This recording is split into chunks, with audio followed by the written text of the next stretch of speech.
Most of us have heard the same thing about Easter our entire lives.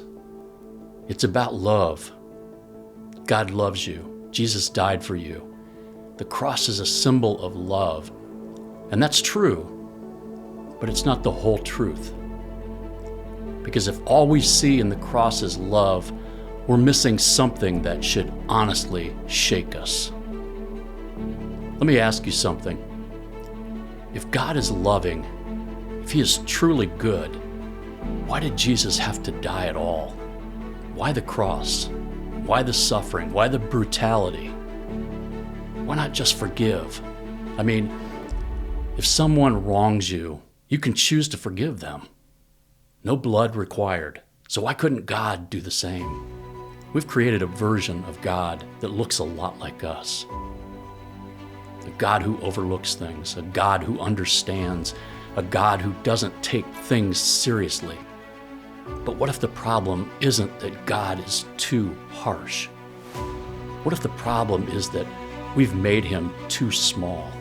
Because a God who shrugs at sin isn't loving, He's indifferent. And deep down, we don't even want that. Because when real evil happens, when someone is hurt, betrayed, abused, we don't cry out for a God who overlooks it. We cry out for justice. So why would we expect God to ignore our sin, but judge everyone else's? Here's the part we don't like to talk about. God isn't just loving, He's just. And justice demands that wrong is paid for, not ignored, not brushed aside, not excused, paid for. Let's be honest. If God just looked at the world and said, no big deal, that's not a good God. That's a terrifying one, because it means evil doesn't matter, truth doesn't matter, right and wrong don't matter. And if nothing matters, then neither do you.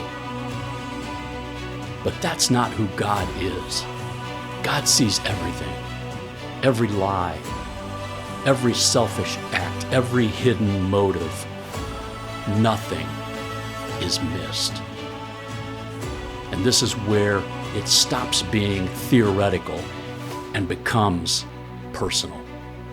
Because it's easy to talk about sin in general, humanity, society, the world, but the cross isn't about everyone out there. It's about you, your pride, your selfishness, your hidden thoughts, your moments when you knew what was right and chose something. That's what led to the cross. The cross wasn't quick. It wasn't symbolic. It was slow. Every breath, a struggle. Every moment, pain. His body breaking down, His strength fading. And in that moment, it wasn't just physical suffering. It was something deeper. The weight of sin.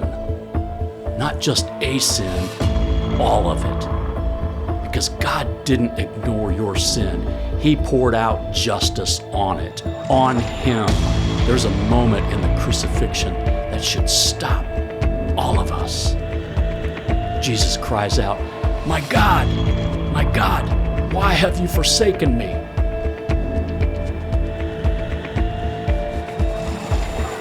Son, experiencing separation. Why? Because sin creates separation. And in that moment, He was taking yours. This is the part where a lot of people walk away because this version of God is uncomfortable. A God who judges, a God who demands justice, a God who doesn't just accept everything. But you don't reject that God because He's wrong. You reject Him because He challenges you. Because if this is true, you're not in control anymore.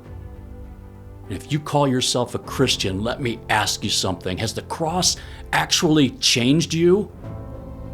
Or have you just gotten used to it?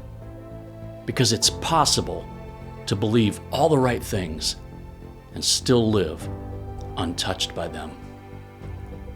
We sing about it. We talk about it. We celebrate it once a year. But do we feel it? Does it move us? Or has it become normal? Because the cross isn't just proof that God loves you. It's proof of what your sin required. And at the same time, it's an invitation, not just to feel something, but to be changed. You don't truly understand Easter until you realize this. Jesus didn't just die for you. He died because of you. And he did it